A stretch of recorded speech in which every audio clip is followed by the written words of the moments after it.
The year is 1679, and a wealthy English nobleman lies writhing in pain while his physician calmly prepares a powder made from the ground-up remains of an ancient mummy.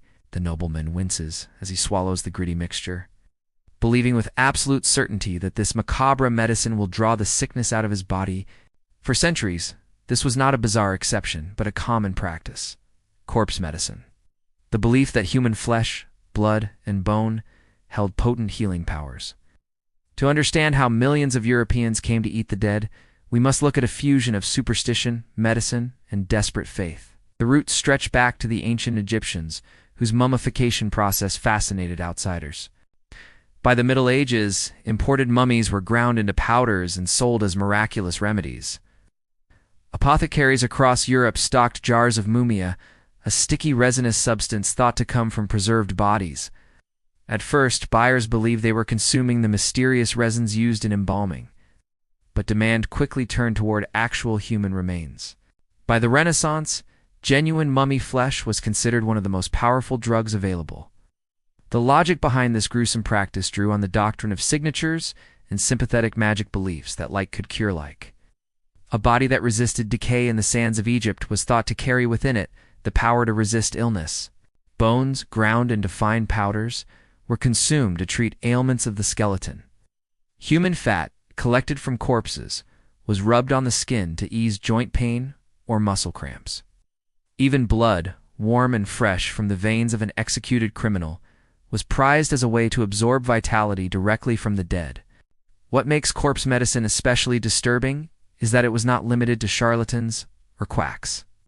The greatest minds of the age endorsed it. Paracelsus, one of the most influential physicians of the 16th century, argued that the human body contained an inner life force that could be transferred through ingestion. Sir Francis Bacon, remembered as a father of the scientific method, also believed in the healing powers of mummy. Even royalty took part. King Charles II of England created his own King's Drops, an elixir containing powdered human skull, which he took regularly as a tonic.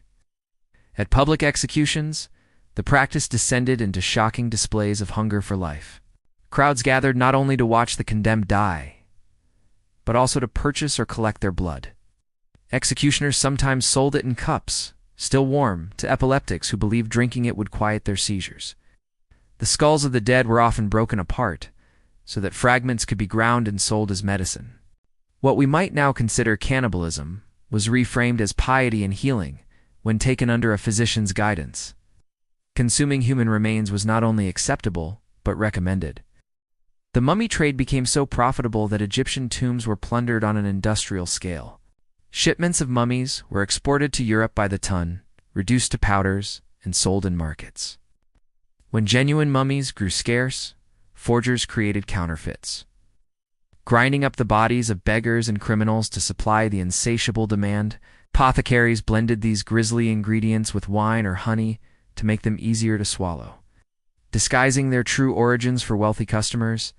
But did corpse medicine actually work? The truth is complicated.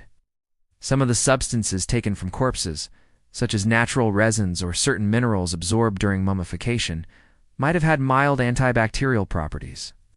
Drinking blood provided iron and proteins that could, in theory, give a temporary sense of vigor. However, the overwhelming effect was psychological. Patients believed they were ingesting life. Vitality, or divine power, and belief itself often made them feel better. Placebo, combined with desperation, fueled the persistence of this practice for centuries. By the 18th century, Enlightenment thinkers began to push back. Advances in anatomy, chemistry, and a growing skepticism of superstition eroded trust in corpse medicine.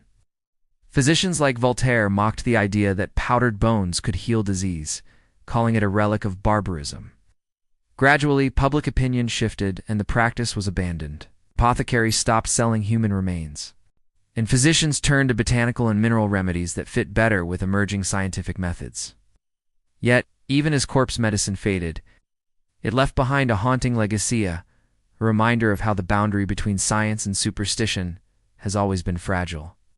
Today, the very thought of consuming human flesh or blood in the name of healing provokes disgust. But for centuries, the most educated and powerful members of society saw it as rational, even enlightened. In their eyes, the human body was a vessel of power, and in times of sickness, survival justified anything, even cannibalism. The story of corpse medicine forces us to confront an uncomfortable truth. History's progress is not always a straight line, and what seems monstrous now was once mainstream.